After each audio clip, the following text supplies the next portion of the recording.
Hey guys, we're just in LA and we've just done the Oscars with Nikki Lilly, and we just wanted to come on to talk about our look and the inspiration behind it. So the dress was actually inspired by a dress that Bette Davis wore to the 1939 Oscars, in which she won an Academy Award for her role in Jezebel.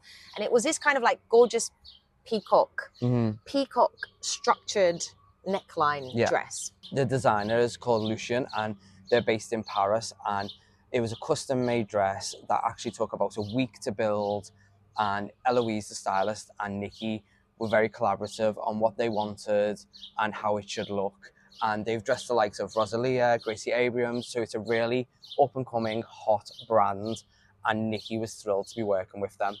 So let's talk about the glam and how we Okay. got to the glam.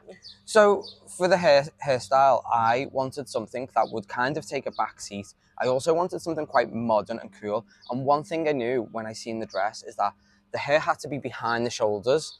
I had this idea of having something really, really long. But I know Nikki, and Nikki doesn't like it when her hair swamps her. So we went for something that sat in the middle of her back, and the angle of the hair went in a V. And I also wanted to create a texture that looked like Nikki had just taken her hair out of two braids.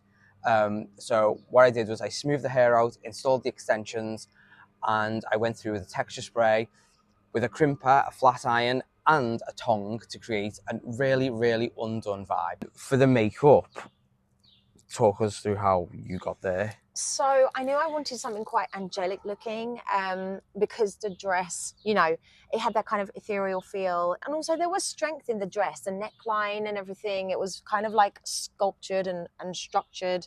So I went for a nude palette on the eye. I didn't want for there to be anything too strong. I added some definition to the lash line. We did a wing, which I just feel like really suits Nikki.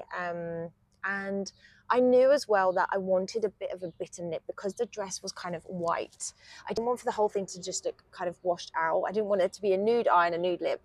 So I went for almost like a burnt color with a little bit of red. It just tapped in, just really soft. Then I ended up going for a red blush, which I love a red blush at the moment, with a little bit of kind of pink on top. The highlights I used were very light toned. So I feel like I kind of kept the makeup true to the dress in a way. And I actually feel like it was probably one of the favorite glams we've ever done. Yeah, everything's really complimentary. Nikki looks stunning. I feel like very pared back, but still impactful enough to make a statement.